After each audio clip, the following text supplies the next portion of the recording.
No Persona em Foco de hoje, estamos recebendo um artista que faz uma perfeita junção entre a tradição circense e o teatro. Hugo Pozzolo, ator, diretor, dramaturgo, produtor teatral.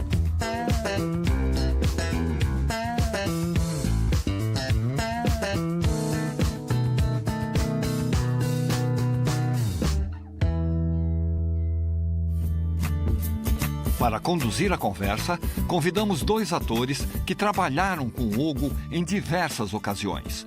O primeiro deles é o Henrique Streuter. Quando eu conheço, eu não consigo nem me lembrar de tanto tempo que faz. Acho que foi em 92, 93, a gente dividia teatros. Ele já estava com os Palapatões, eu estava fazendo outras peças e a gente ficou amigo. Era muito amigo do Raul Barreto, que é sócio dele. E aí, em 98, eu entrei nos Palapatões. E aí ficamos, acho que 10 ou 11 anos juntos lá. Trabalhei com eles muito tempo, eu participei de todas as coisas, do circo, do teatro, de várias montagens, acho que mais de 10 montagens. E aí somos amigos até hoje, então essa amizade que está perdurando aí. Juntamente com o Henrique, temos a presença de outro companheiro de palco, o Tadeu Pinheiro. Bom, eu conheço o Hugo desde quando eu comecei a fazer teatro amador lá no interior. Eu conheço ele pelos livros. E mudei para São Paulo, há 4 anos eu estou trabalhando com ele. Todos os meses, nunca deixamos de trabalhar, não passou um mês em branco. Já viajamos o Brasil inteiro esse ano, quase todas as regiões do Brasil. Então, vendo ele toda semana, esses 4 anos está parecendo quase 30.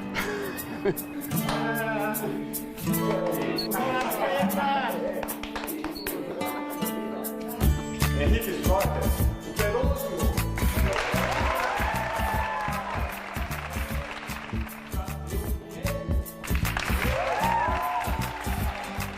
Nosso convidado especial de hoje, o Palapatão, Hugo Pozzolo.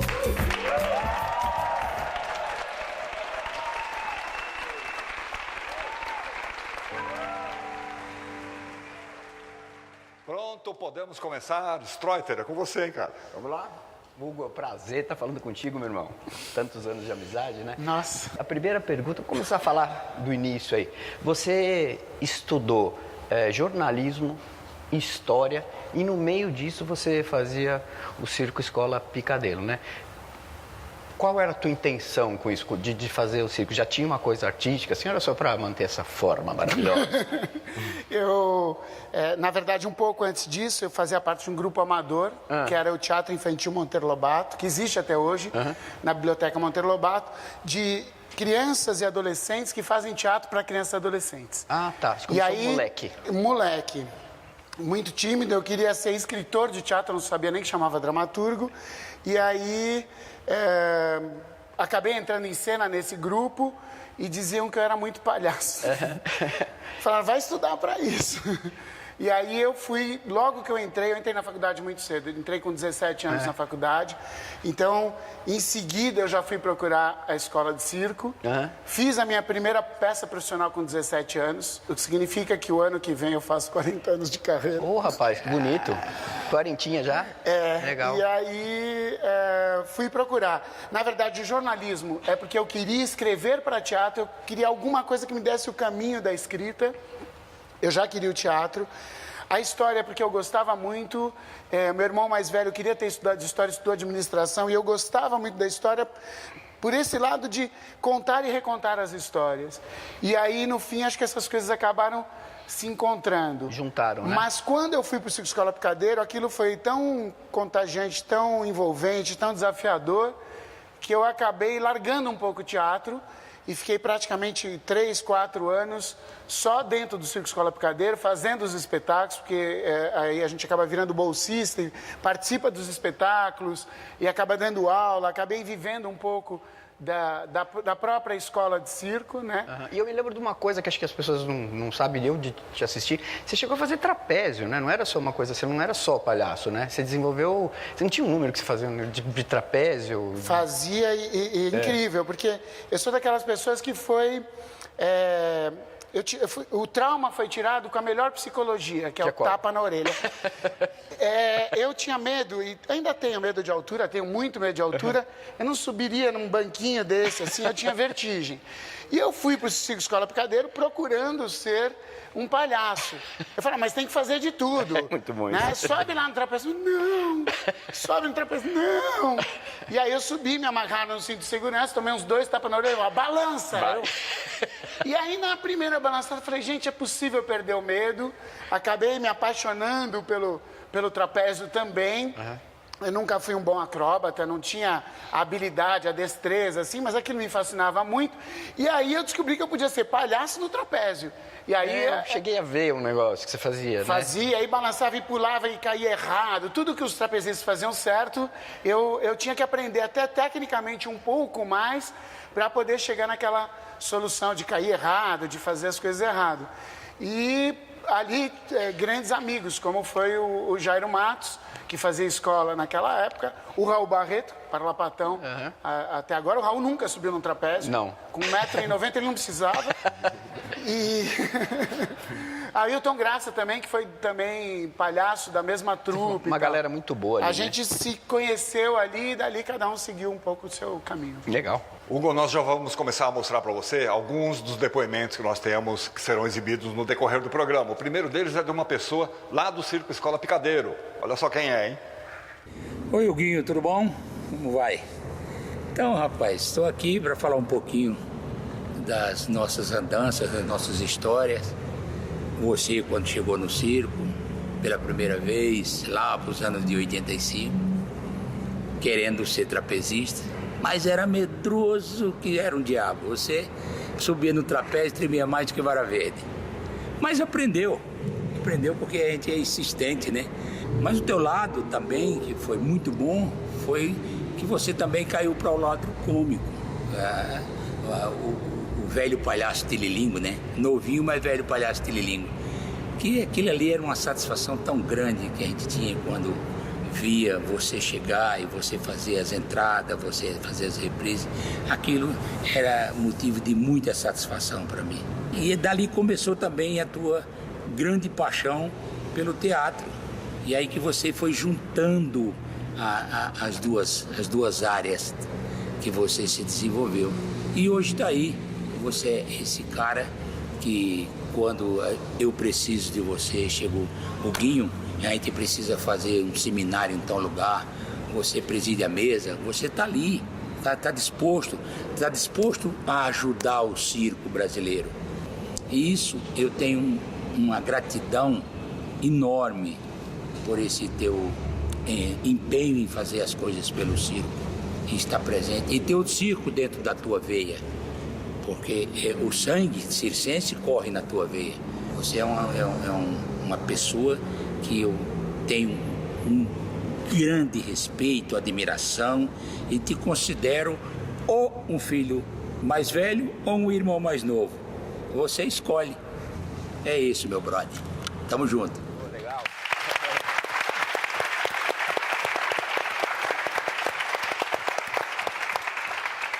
Eu me preparei o tempo todo para vir esse programa. Eu falei, eu sou muito manteiga derretida, eu vou chorar. Mas de cara... O Zé já toca, realmente, eu acho que ele me adotou como um filho mesmo, nesse percurso do circo. O Zé Wilson Moura, realmente um grande mestre do circo para toda uma geração. Não, acho que não é só o meu caso.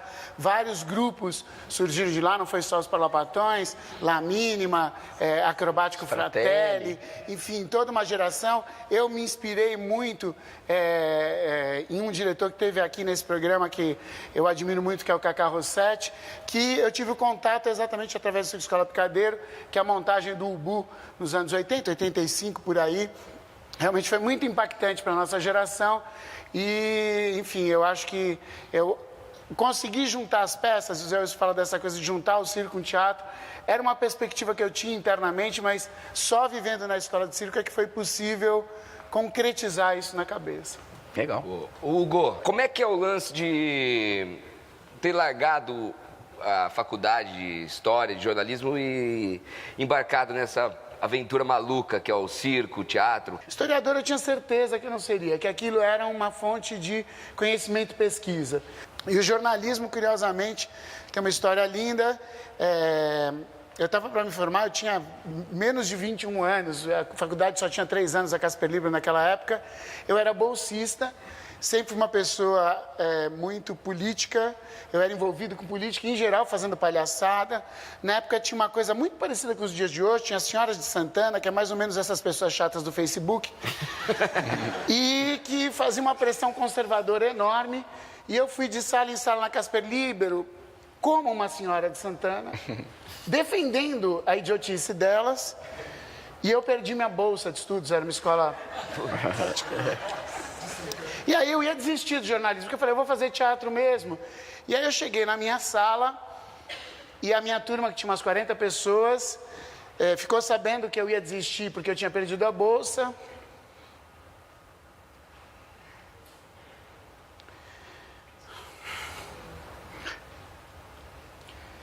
E eles foram muito bacanas. pagaram a faculdade. Eles bancaram a faculdade pro Hugo. Era uma época que os jornalistas tinham que... você tinha que ter diploma, né? E aí você estudou com quem? Gugu Liberato, era da tua turma, não era? Meu, o único cara que eu vi fazer a faculdade em 6 meses. Foi muito rápido. Não sei se ele pagou, acho que não. Não devia ter grana pra isso, mas foi rápido. Hugo, me diz uma coisa. Nas nossas andanças aí, esse mundão de Deus, como diz Plínio Marcos, a gente passou por muito hotel e tal, né? E você tem uma peculiaridade, assim, né? Toda vez que a gente ia preencher a ficha do hotel, eu sempre botava ator, né? O que você botava? Palhaço. Eu sempre enchi profissão palhaço. E teve um hotel uma vez que o cara achou que eu tava brincando com eles. Tirando sarro, né? Tirando sarro da cara dele. E ele veio furioso. E eu não sei porque, feliz coincidência, eu tava com a minha carteira de trabalho. Onde está escrito artista circense, o meu DRT é de artista circense, palhaço. E palhaço entre parênteses. E ele brigou, eu falei, ó, por sorte, eu tô... Quando eu mostrei, ele ficou tão constrangido. E eu falei, não é realmente minha profissão, desculpa, pode ter outras melhores, mas é que eu gosto.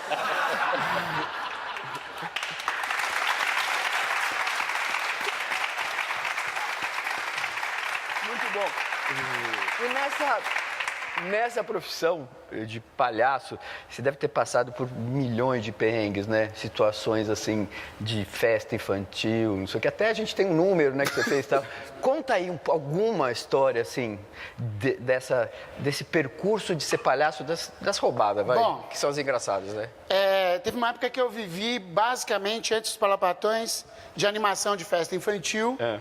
Então, eu pegava o meu carrinho e eu ia, no sábado, eu chegava a fazer 4, 5 festas de aniversário, com horário bem marcado. Nossa Senhora. Então, eu ia já maquiado, vestido, para chegar na festa, fazer e ir para outra, correndo para cumprir a tabela. E uma vez eu tô parado num semáforo, assim, pum, senti que bateu na traseira do meu carro. Aí eu desci, maquiado, paramental. Maravilhoso.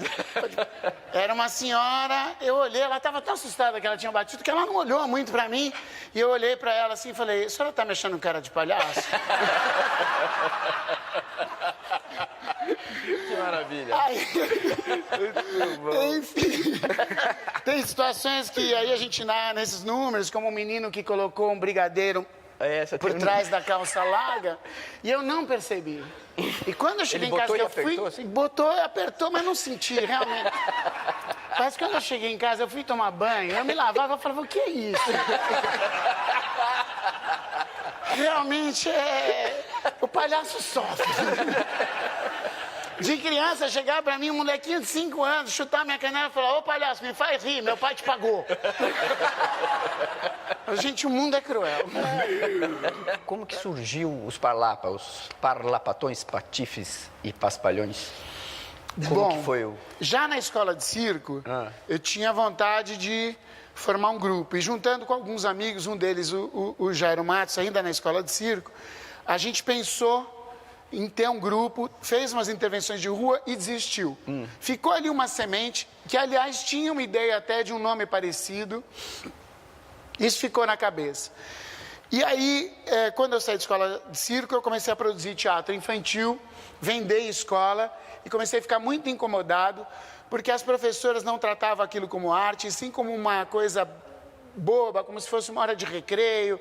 As crianças nem sempre estavam acostumadas àquilo. Eu sentia que aquilo era quase que uma enganação àquelas crianças. Eu não me sentia à vontade indo para as escolas e fazendo teatro. Embora cuidasse muito da qualidade, da dramaturgia, fiz cursos de dramaturgia, estudei para fazer esse tipo de coisa, mas eu não ficava à vontade. E aí eu rompi com isso tudo e resolvi ir para a rua. Eu falei, acho que a autenticidade está na rua. Eu peguei os números de palhaço. Inicialmente, eu fui sozinho.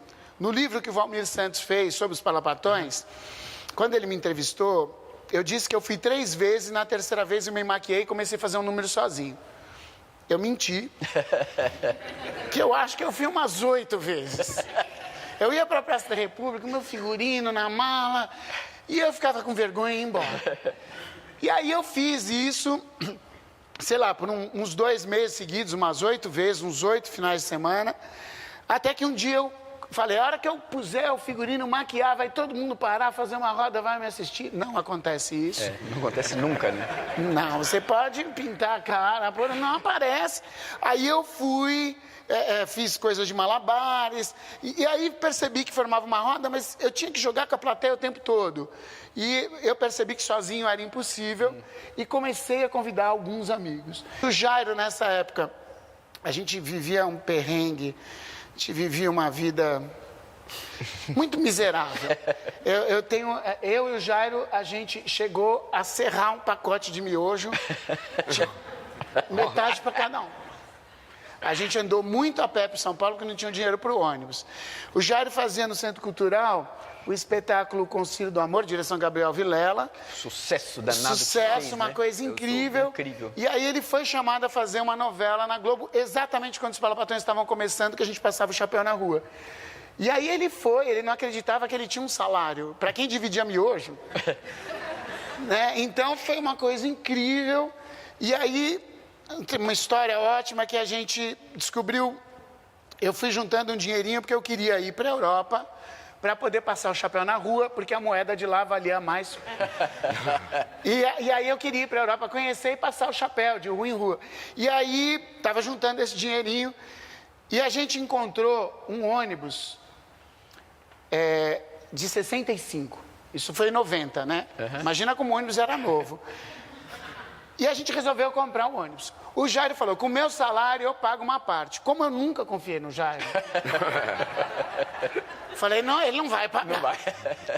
Aí a gente pediu para o Marco Rica, que então era dono do Teatro do Bexiga, que hoje é o Teatro Ágora, que ele emprestasse a sala, e a gente resolveu fazer um espetáculo com números que a gente já tinha anteriormente, chamado Nada de Novo, que era juntando números, e a gente cobrava do público, os nossos amigos, a gente enganou os nossos amigos, o ingresso estava escrito assim, pague 50 por uma coisa que não vale nem 5. Era uma espécie de livro de ouro, e as pessoas contribuiriam para poder comprar o ônibus, porque o sonho era fazer do ônibus um palco e viajar às cidades brasileiras com isso. Bom, fizemos, conseguimos o dinheiro para o ônibus, pagamos. Eu liguei para o Jairo e falei, não precisa de dinheiro. Ele falou, mas eu estou te depositando hoje. Já sei, vamos produzir uma peça em teatro com isso. E a peça, ele lembrou de um texto que eu tinha feito, chamava Parlapatões, Patifes e Paspalhões. Daí que veio o nome. Na verdade, a gente fez essa peça, foi um fracasso retumbante do grupo. A gente fez o João Caetano, não iam 10 pessoas, era uma coisa assim. Mas ainda bem que era o dinheiro do Jairo, não né? É? Ele merece. Ele merece.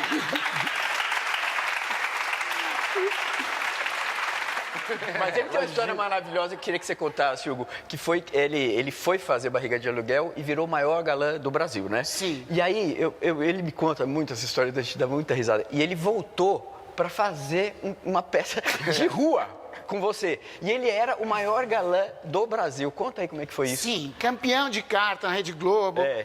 Andar na rua com ele era impossível. Aí, a gente foi fazer na inauguração de um CDHU em Franca.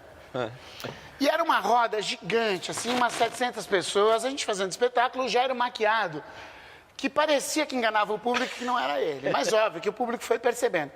E a roda, à medida que o espetáculo foi acontecendo, foi diminuindo. Aí uma hora, no último número, eu virei e falei, Jairo, não faz o último, que era uma luta de boxe. Ele fazia a luta, eu falei, deixa que eu faço com a Lê, você vai embora, vai embora. Ele foi embora e foi para um vestiário do ginásio ao lado. E aí eu e a Lê terminamos o espetáculo, né, com a roda aqui, praticamente nessa distância, obrigado. E o público, especialmente a mulherada, assim, cadê? É ele. A gente falou, não é, mas é ele. A gente falou, tá bom, faz o seguinte, ele tá lá no camarim, que é o vestiário, faz uma fila, ele vai dar autógrafo, naquela época não tinha selfie, né? Vai dar autógrafo um por um. Fizeram a fila maravilhosa e tal. A gente entra no vestiário, o Jairo já tinha ido embora. Aí eu olhei pra ele e falei, se a gente sair aqui, vão matar a gente. A gente sabe que ele não tá. Aí o pessoal da organização falou, ó, é o seguinte, o único jeito é vocês saírem pelo vidro, o carro do prefeito está do outro lado, vocês entram no carro e vão embora. Então a gente saiu pelo vidro do banheiro. Eu dei uma entaladinha e demorou aquele tempinho a mais de filme, que você fala, vai dar tudo errado.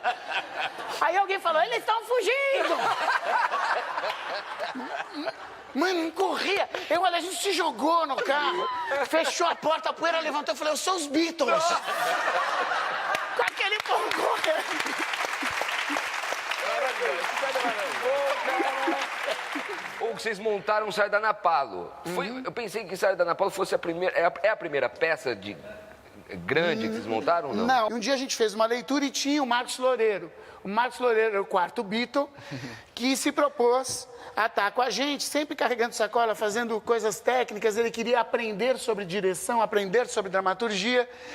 E ele pegou o texto e, sem me avisar, inscreveu na Jornada Sesc de Teatro. E o Sardanapalo foi um destaque na jornada, realmente arrebentou ali naquele momento de público e a gente, por causa disso, pôs em cartaz. Então, foi um marco na carreira do grupo, que era um grupo só de rua e fez o primeiro espetáculo de sala. Nós temos um intervalo agora, é rapidinho, a gente volta na sequência para continuar falando de circo, teatro, palhaços. Já.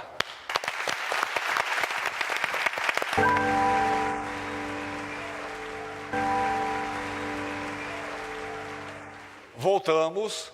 O Persona em Foco de hoje tem o Tadeu Pinheiro e o Henrique Strotter conversando com Hugo Pozzolo.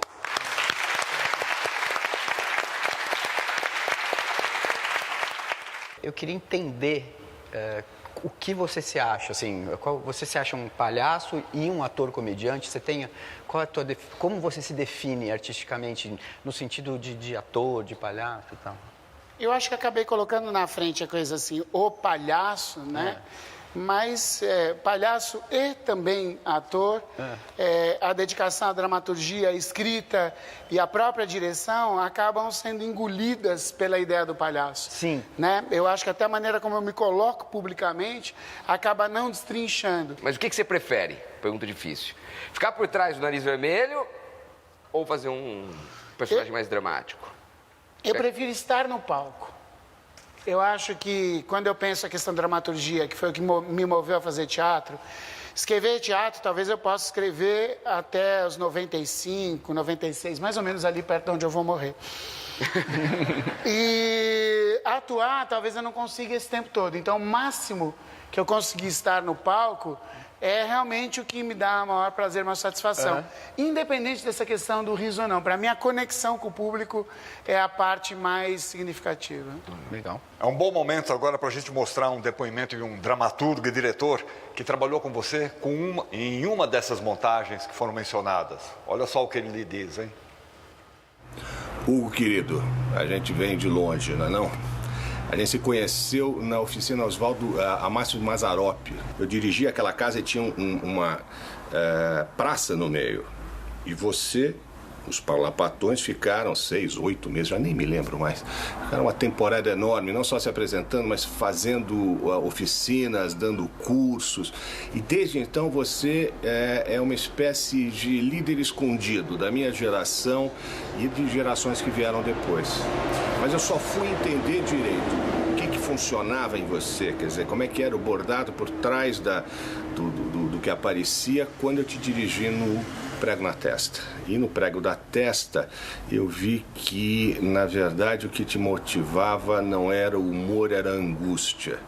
É a angústia de saber que não dá para ficar parado diante da realidade que a gente vive e que, ao mesmo tempo, se mexer não significa que vai mudar alguma coisa. De repente, eu peguei um helicóptero, dei uma rasante, Paulinho, no sonho, né? Peguei a palma no sonho, choquei, fritei, libertei, livrei aquela gente daquela miséria. Não ia dar tempo nem deles perceberem. Não estou dizendo que é a solução, é uma. Em suma, descobri que por trás do ator, do diretor, do excelente dramaturgo, que ainda não foi devidamente registrado, o que estava motivando era uma busca por uma utopia. Uma utopia que, por você saber que é inatingível, dá a base melancólica do grande palhaço, que é o que a maior parte das pessoas conhecem. Mas o palhaço não existiria sem essa angústia, sem o ator, sem o diretor, sem o dramaturgo. Continue angustiado, meu amigo, porque a gente precisa da tua graça.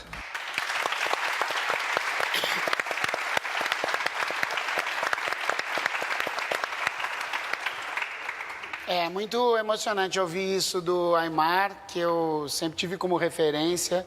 E eu acho que ele está certo. De certa forma, eu acho que todo artista, ele caminha em busca da linha do horizonte. E a linha do horizonte vai continuando longe e você vai caminhando. Hugo, a gente teve um circo, né, cara? Os Palapatões, a gente saiu por aí, né, viajando com circo. Picadeiro mesmo, um circo clássico, né? Conta aí essa experiência, essa diferença, né? Que para mim foi grandioso, né? Era uma concorrência, vários grupos de circo e teatro estavam concorrendo junto à CCR, a Companhia de Concessões Rodoviárias, estava buscando um circo para atender as cidades que as estradas passavam. E aí a gente se juntou com o Piafraus e fomos vencedores dessa concorrência e a gente vai assumir, eu sou muito megalomaníaco. Eles queriam um circo para 300, 400 pessoas, a gente fez um circo para 700 pessoas. Foi. Eles queriam um elenco com 20, a gente fez um elenco com 30. A gente aproveitou aquilo, porque a gente queria um pouco mudar o paradigma do circo no Brasil, no sentido de que o circo era visto de uma maneira muito desmerecida de prestígio, muito abandonada, sem condições. E já que a gente tinha um patrocínio, a gente podia mostrar uma vertente diferente.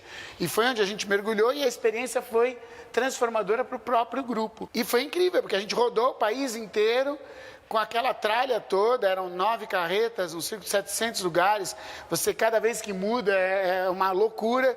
Comecei a entender melhor também o que é a aventura humana sob a lona do circo, como é que vivem os circenses itinerantes estacionais.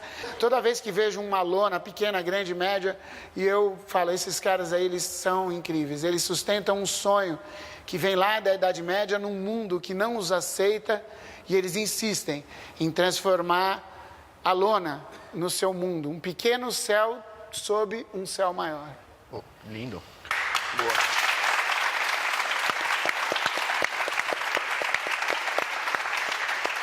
Mais um depoimento enviado pela internet é de um artista que já fez vários trabalhos com você, tanto para crianças como para adultos. Eu conheci o Hugo Possolo no começo dos anos 90, no espetáculo Sardana Paulo. Eu fui assistir lá no Teatro Paulista, fiquei encantado com a potência daquele espetáculo, deles em cena, os Parlapatões, e fui conversar com eles e fiquei muito amigo do Hugo, rolou uma empatia imediata. E aí foram passando alguns anos, eu comecei a desenvolver um projeto e uma ideia de fazer uma ópera rock para criança. Precisava de alguém para me ajudar a fazer o argumento, o roteiro, amarrar as minhas ideias. Na hora pensei no Hugo, encontrei o Hugo, falei: Hugo, quer participar de um grande projeto chamado Eu e Meu Guarda-Chuva? Vamos fazer, preciso de um parceiro. Foi na hora, começamos a rabiscar, ter um monte de ideia e de repente, quando a gente viu, já tinha um livro, um CD e um espetáculo montado, estrelado pelo André Beltrão. Foi incrível, e de lá pra cá a gente não parou mais de trabalhar juntos. Além de muito amigos, a gente trabalha junto sempre. Então fiz espetáculos com ele, o espetáculo em homenagem ao Angeli, fizemos o Circo Roda, o Oceano, e agora a gente está trabalhando num projeto muito bacana, que é a Ópera Rock dos Titãs. A gente está se encontrando direto, tendo milhões de ideias e já estamos em fase de montagem do espetáculo.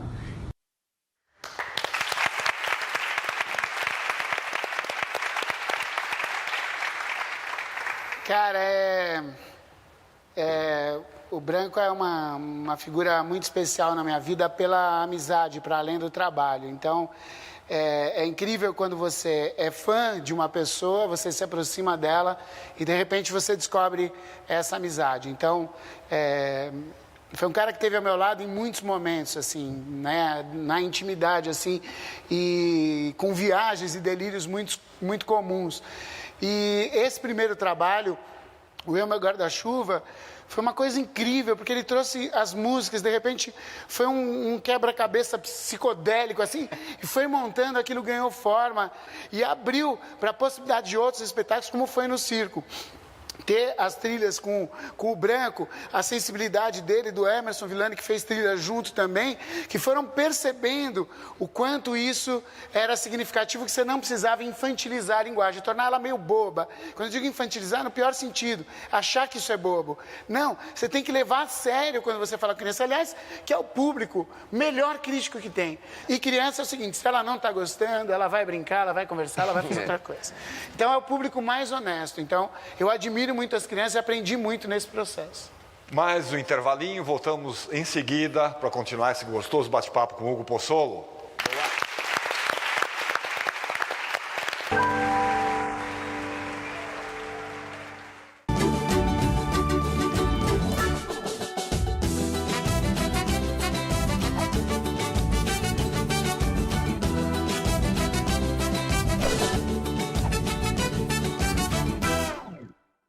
Com a Juliana Flores, você está a um clique de deixar alguém ainda mais feliz. Entrega de presentes, flores e momentos únicos em até 3 horas em todo o Brasil. Juliana Flores. As histórias de um Brasil cheio de contrastes. Sábado, a partir da 00:30. Rapaziada, os PM estão subindo. A guerra é hoje. Hoje a nossa diretriz é subir o Morro do Beleléu e fazer buscas e apreensões de armas e drogas. Se tem uma certeza que eu tenho nessa vida, é que quando mata um policial, tem vingança. O 8º episódio de Mostra Tua Cara. Em seguida... Você conhece? O quê? Shakespeare. Eu vou montar a Macbeth e vou adaptar essa peça para um ringue de luta livre. Macbeto. Sábado, logo após Reviva Canal 100, no Cine Brasil.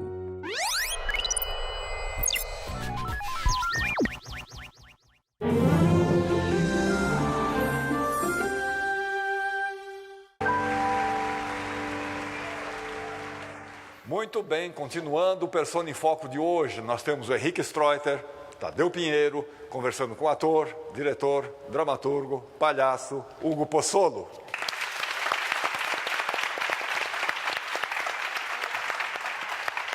Hugo, quais foram os caras, os atores, artistas, que são suas referências, que te influenciaram aí de fora, daqui? Quem são os caras que você viu e fala, pô...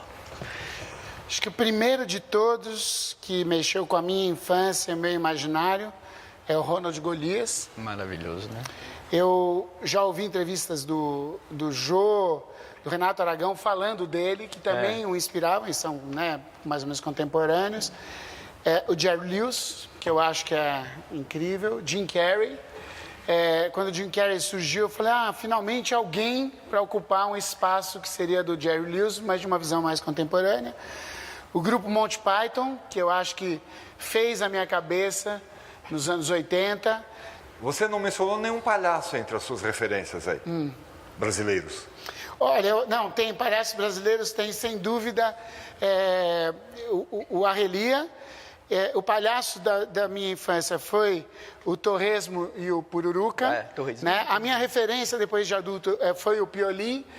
O pessoal, o Cacá Rossetti também foi uma grande influência, né, pra gente, né? O grupo Ornitorrinco, né? O grupo Ornitorrinco como um todo. O Zé Rubem Chachá, o Chiquinho Brandão, O Chiquinho Brandão tem uma história ótima, porque eu, como era aluno da Escola Picadeiro, eu me candidatei a ser contra a regra do espetáculo. Essa história que eu queria que você contasse. Enfim, eu precisava muito de grana, eu era só aluno da escola, não tinha outro trabalho, eram os cachezinhos aqui, outro ali. Então, sempre no desespero pela sobrevivência. E aí, um dos meninos que era professor da escola deixou de ser contra a regra, e eu fui lá por 3 vezes, ensaiei, e subia no urdimento, tinha que jogar bolinha, tinha que prender trapézio, tinha que fazer a manivela para a Cristiane Trisserri subir como consciência. Era um trabalho alucinante, cansativo. Quando eu aprendi o trabalho, estava na roda que eles faziam antes do espetáculo, assim como a gente faz e mantém a tradição do circo de fazer uma roda de espetáculo. E aí, o Cacá me anunciou como novo contra-regra. E o Chiquinho Brandão falou, não, ele não será. Eu falei, não, Chiquinho, eu preciso desse emprego. Não, eu não quero você aqui. Eu falei, não, Chiquinho, por favor.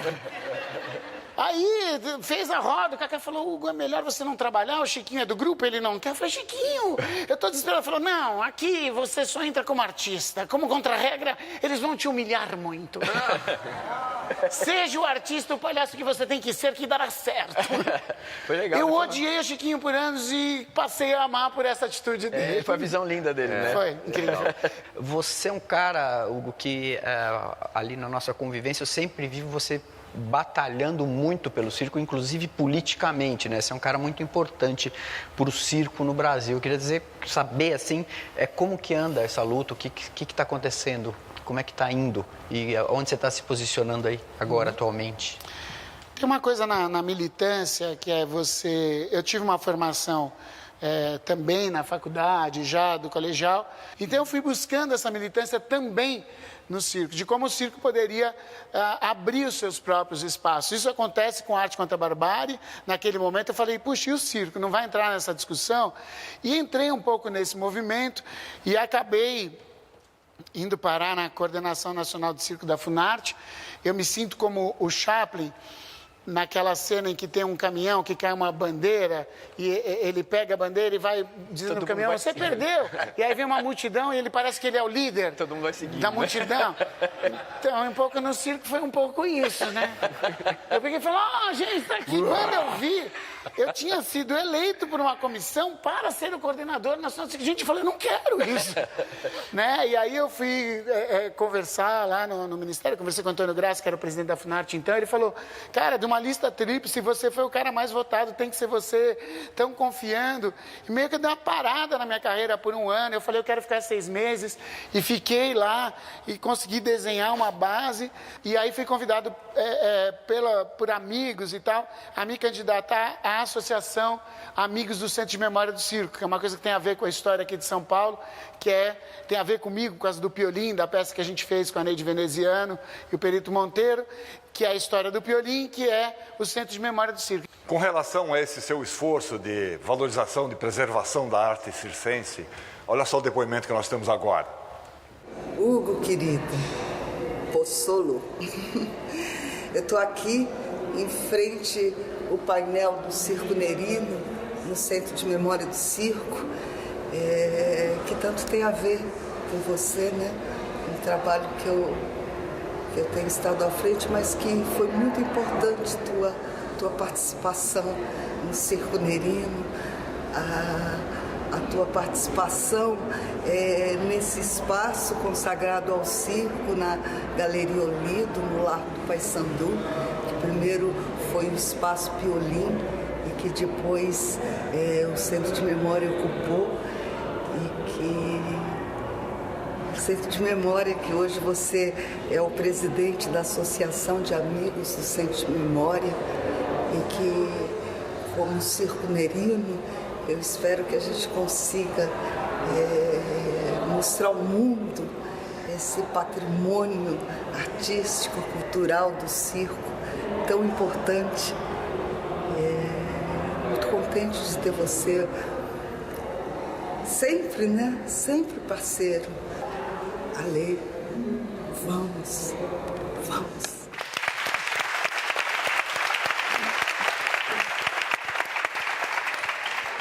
Verônica, querida, é incrível como a gente tem uma perspectiva de colocar o circo no lugar de prestígio que ele merece.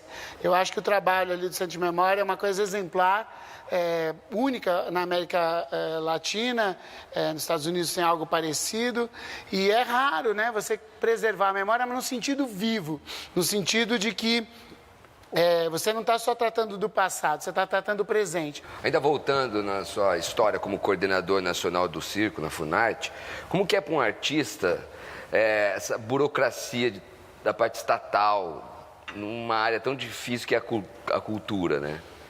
O Estado brasileiro, ele foi pensado e estruturado na República a partir de Getúlio Vargas. Ou seja, é tudo feito para parecer que ninguém roubou e para não funcionar. A gente tem uma herança burocrática também, é uma herança também cultural, portuguesa, e nada contra os portugueses, eu também tenho nacionalidade portuguesa, mas que é tudo muito complicado. Então, parece que é feito para não ter roubo, e a gente olha os roubos e fala, gente, tem tanta estrutura, é feito para você praticamente não trabalhar e ficar respondendo. Na minha visão, o que precisava mudar era entender um pouco mais a estrutura do Estado brasileiro para ele ser mais ágil e mais eficiente. Ao invés de ficar condenando só a ideia da corrupção, porque se resolver a corrupção, o país está parado também, porque o Estado brasileiro está parado. Hugo, você já dirigiu óperas bufas. Você pode explicar para a gente o que são óperas bufas? A ópera bufa é a ópera cômica. A minha experiência com ópera se deu através de um convite do Sesc, a primeira vez, que não era uma ópera bufa, era a Flauta Mágica. A Flauta Mágica é uma ópera grandiosa e eu fiz no Sesc Ipiranga, que é um palco muito pequeno, que a gente teve até que aumentar um pouquinho para caber toda a estrutura. E isso me estimulou de uma maneira onde eu descobri um grande parceiro, que foi diretor musical dos Palapatões muitas vezes, foi o Abel Rocha. A gente não se conhecia, a gente foi apresentado para fazer a ópera a convite do Sesc, e aí eu comecei a investigar, pesquisar a ópera. A última que eu fiz foi no Teatro Municipal, com o Jamil Maluf, que é a Italiana em Argel, e é realmente uma coisa que eu acho que tem que ser mais explorada no universo da ópera, que a ópera cômica, ela tem a mesma qualidade lírica, as canções têm a mesma potência, mas ela lida com o público com esse diálogo do humor que põe todo mundo no jogo. Porque eu acho que o público, às vezes, pode ter uma resistência de achar que a coisa erudita... O que é erudito? É conhecimento específico. Então, eu posso ser um erudito de palhaço, que é a coisa mais popular do mundo. Então, a ópera bufa é uma ótima forma de aproximação de público para a ópera, onde a história é facilmente compreensível, toda ópera é, mas que tem a vibração da questão cômica, que eu acho que a música não é cômica, mas as situações são e o público vibra. E foi um orgulho ter feito essa ópera e ter trabalhado com maestros tão capacitados como Jamil Maluf, Roberto Minchuk e Abel Rocha, meu irmão, meu mestre. Hugo, quem será que mandou uma mensagem para você sobre um desses trabalhos com as óperas bufas? Me lembro muito bem do trabalho com o Hugo. Uma delícia, uma coisa divertidíssima. A ópera rara de Joseph Haydn, L'Infile de Lusa, que fizemos em Campos do Jordão. Uma ópera com um elenco conciso, e tivemos Fernando Portari, Paulo Schotti, Rosana Lamosa no elenco. E a direção do Hugo foi uma direção diferente, foi uma direção extravagante, né? Sendo uma das primeiras experiências do Hugo com ópera. Ele se divertiu muito, e todos nós trouxe elementos inusitados para a ópera, e uma graça, né, uma diversão que a gente não costuma ver na realização, numa produção de ópera. Então, adorei trabalhar com o Hugo, sou um grande admirador. Fomos vizinhos na Praça Roosevelt, ali no espaço dos Parlapatões. Morei durante muitos anos ali ao lado da casa do Hugo, do seu teatro e daquele espaço maravilhoso que ele tem. Então, para mim, foi um prazer conviver e ter essa grande oportunidade de trabalhar com esse grande artista. Parabéns, Hugo!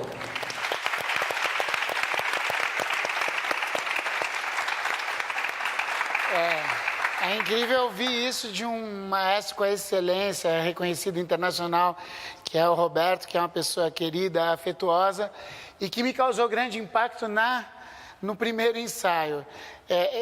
A orquestra que tocou essa ópera era uma orquestra composta de músicos brasileiros que estavam em outras importantes filarmônicas do mundo inteiro.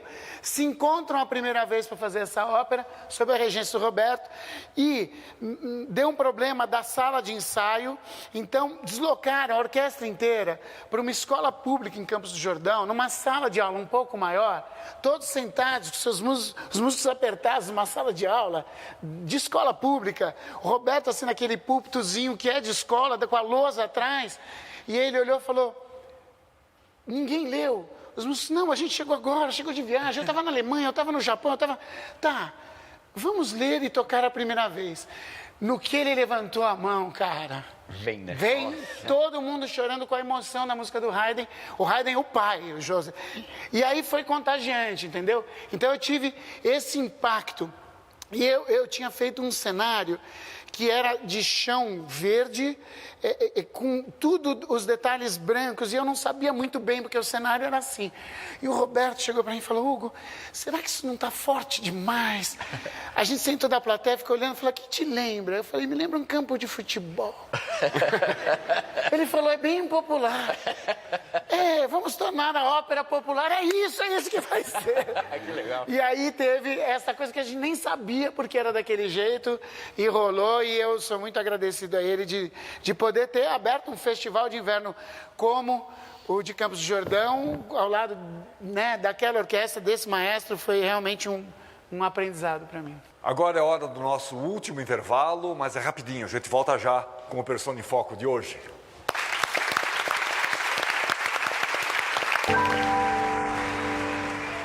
Último bloco do Persona em Foco, a conversa hoje é entre o Tadeu Pinheiro, o Henrique Streuter e o Hugo Possolo. Hugo, de vez em quando você volta a ser jornalista e escreve aí, né, para as revistas, para o Estado, né, para a Folha. E quais temas que você aborda? Você escreve sobre o quê? Eu tive durante um período de eleições municipais uma coluna na Folha que chamava Política e Palhaçada, não à toa, onde a perspectiva era um pouco brincar com a campanha política, mas eu já fiz muitos textos, artigos, também puxando para o humor, mas reflexões sobre a situação social e política do país. Eu acho que o artista, ele está muito nesse contexto.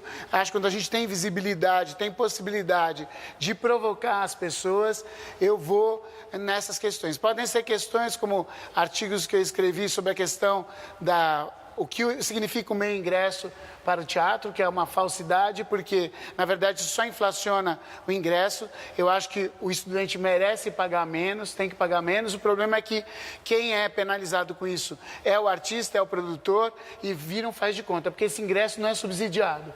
O pão, para ele ser tabelado e ser mais barato, o trigo é subsidiado. Por isso dá para segurar o preço do pão. Agora, subsidiar com o trabalho do artista é complicado. Então é meio falsa a questão. Então já escrevi sobre isso, como já escrevi sobre campanha política, sobre o momento da situação política em qualquer um deles, com a minha visão crítica, defendendo num determinado período a questão do que significaria o voto nulo. Por exemplo, ninguém tem olhar sobre o significado do voto nulo no Brasil. Na última eleição, a soma do voto nulo e do voto branco teria sido eleito presidente, maior do que a votação do presidente eleito. Então, isso é significativo, a gente tem que repensar até o processo eleitoral por isso, né? O que é para as pessoas a participação delas na política. Acho que se a gente refletir sobre isso melhor, e usando o humor também é bom, porque você dá uma provocada em lugares onde as pessoas não costumam pensar. Quem é o palhaço bomba? Acho que é um desses palhaços que se desmembraram a partir do Tirilingo, do Bufão. É o palhaço que fez festa infantil e não se conforma em ter feito festa infantil. Que acredita que festa infantil é uma sobrevivência, mas não é a arte em si. Que não aguenta mais as pressões políticas e sociais do país e que quer explodir. E aí ele brinca com a possibilidade de estar explodindo, ele está seminu. Então, quando ele abre, tem aquele choque, vai dar a bomba. E, ao mesmo tempo, esse meu jeito explosivo na hora de escrever, na hora de ser ácido, na hora de ser crítico, sabendo que eu não estou com a razão. Porque estar com a razão talvez seja estar com a pior parte. Em que eu estou com a dúvida.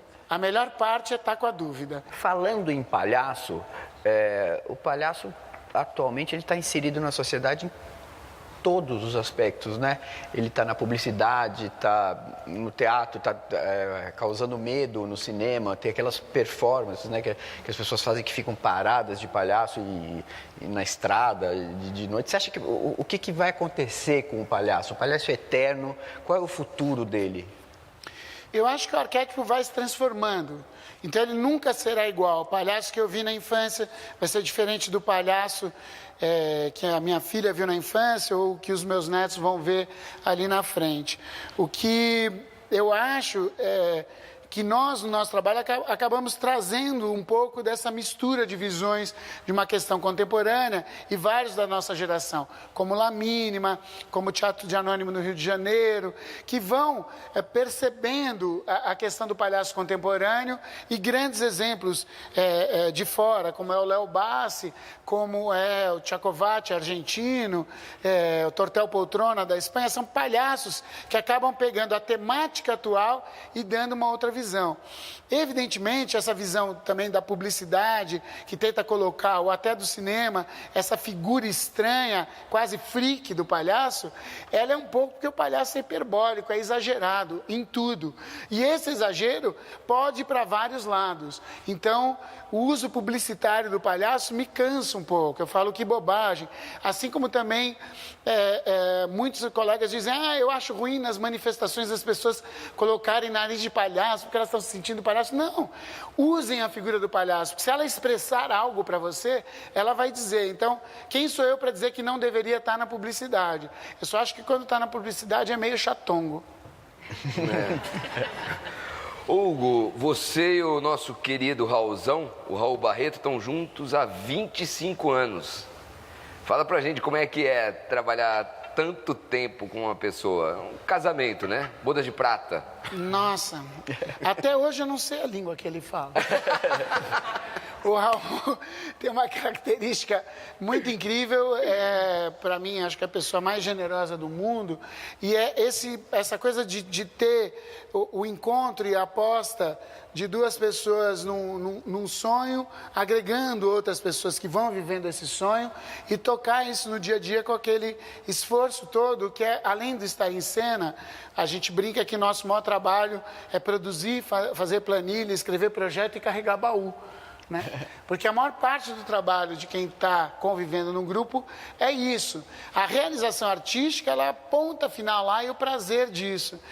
Acho que jamais existiria os Palapatões, eu não teria seguido sem a generosidade desse amigo. Se tem um sentido de amizade e realização do trabalho, está nessa parceria com o Raul, que vocês tão bem conhecem, que essa pessoa é tão incrivelmente generosa, é um irmão da alma. Não poderia faltar aqui um depoimento do Raul Barreto, né? Ele é uma pessoa sensível, ia ficar magoado se não estivesse no programa. Bom, Hugo Possolo, né? Fazer o quê? Difícil falar de quem tá na nossa cama todo dia, né? São 25 anos de cama com o Hugo Possolo.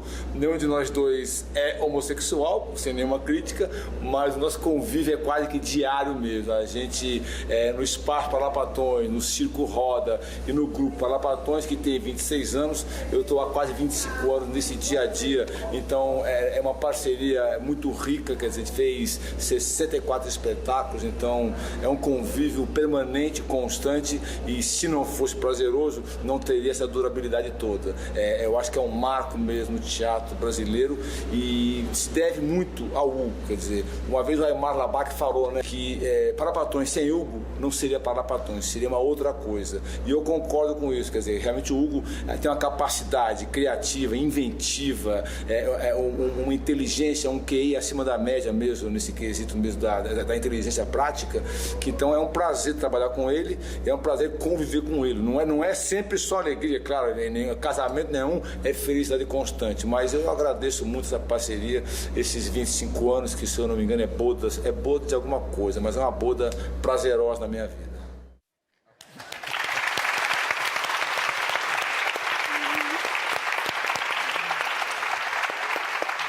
Se vocês quiserem entender o que é a alma de um comediante, É a gente conseguir dizer tanta bobagem um pro outro e viver com tanta emoção e tanto agradecimento. É mentira o que ele falou, que também sem o Raul acho que os Palapatões não existiria. Em momentos de crise a gente chega a pensar até onde a gente continua, né? E desde aquele momento da fundação do teatro a gente fala é infinito, a coisa segue. E aí a gente sente um reconhecimento como esse é tocante. Ô, Tirilingo! Ó. Por que você não faz uma declaração pra essa plateia maravilhosa aí? Né?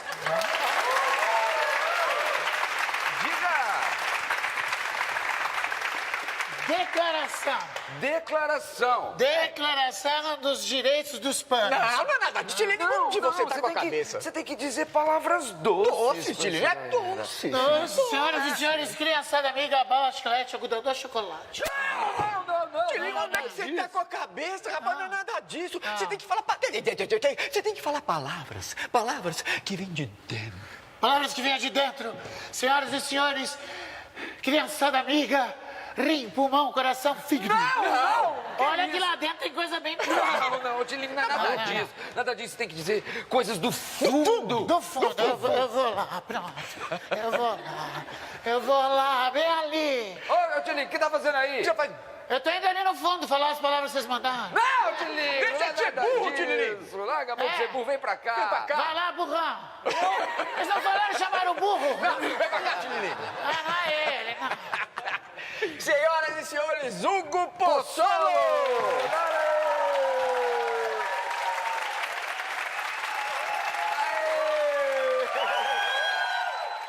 É levantar a questão e deixar todo mundo pensando naquilo. Porque aí você não está jogando coisas para as pessoas achando que elas têm que pensar igual a você. O pensamento igual, para a esquerda ou para a direita, é uma coisa fascista. É querer moldurar todo mundo. O pensamento único é autoritário. Pensamento diverso, apostar na diversidade, é apostar na humanidade. Cada um de nós é muito diferente um do outro. A digital é diferente, o dente é diferente, o pensamento é diferente. Então a gente precisa respeitar as diferenças. E a maior dificuldade da humanidade é de respeitar o diferente, é respeitar o outro. Por isso a gente precisa pensar mais no outro do que em si mesmo.